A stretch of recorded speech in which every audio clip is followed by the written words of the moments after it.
प्रधानमंत्री नरेंद्र मोदी ने सोमवार को राष्ट्र को संबोधित किया। मोदी ने कहा कि कोरोना की दूसरी वेव और इससे हमारी लड़ाई जारी है। दुनिया के अनेक देशों की तरह भारत भी इस लड़ाई के दौरान बड़ी पीड़ा से गुजरा है।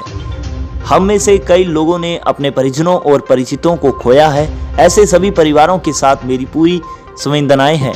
बीते 100 साल में आई ये सबसे बड़ी महामारी है, त्रासदी है। इस तरह की महामारी आधुनिक विश्व ने न देखी थी और न अनुभव की थी।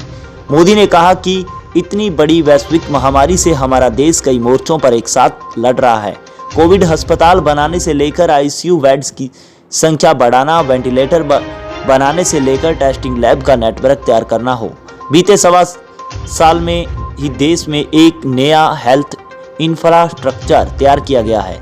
दूसरी तरह से मिस मैनेजमेंट और केंद्र की भूमिका पर सवाल उठने पर प्रधानमंत्री ने कहा कि राज्यों की मांग पर ही उन्हें कोरोना नियंत्रण और वैक्सीन के अधिकार दिए गए। 18 साल से ऊपर के लोगों को केंद्र की ओर से मुफ्त वैक्सीन लगेगी। एक अच्छी बात रही कि समय रहते राज्य पूर्ण विचार की मांग के साथ फिर आगे आए। राज्यों की इस मांग पर हमने भी सोचा और देशवासियों को तकलीफ न हो, सुचारू रूप से उनका वैक्सीनेशन हो।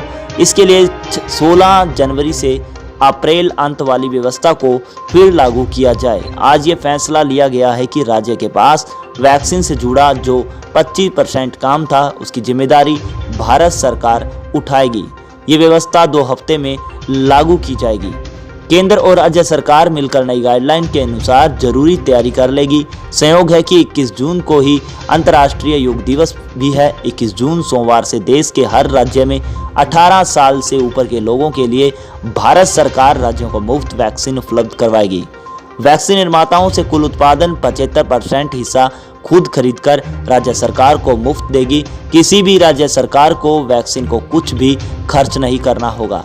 नवंबर तक 80 करोड़ गरीबों को मुफ्त अनाज। देशवासियों, टीकाकरण के अलावा आज एक और बड़े फैसले से अवगत कराना चाहता हूं। नरेंद्र मोदी ने कहा, पिछले साल जब लॉकडाउन लगाना पड़ा तो प्रधानमंत्री गरीब कल्याण अन्न योजना के तहत 80 करोड़ देशवासियों को 8 महीने तक मुफ्त राशन दिया गया।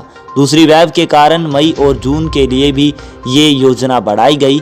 आज सरकार ने फैसला लिया है कि इस योजना को अब दीपावली तक आगे बढ़ाया जाएगा। सरकार गरीब की हर जरूरत के साथ उसका साथी बनी है।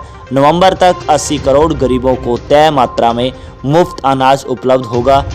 और इसी के साथ कहा, मेरे किसी भी गरीब भाई बहन को, उसके परिवार को भूखा नहीं सोने दूंगा।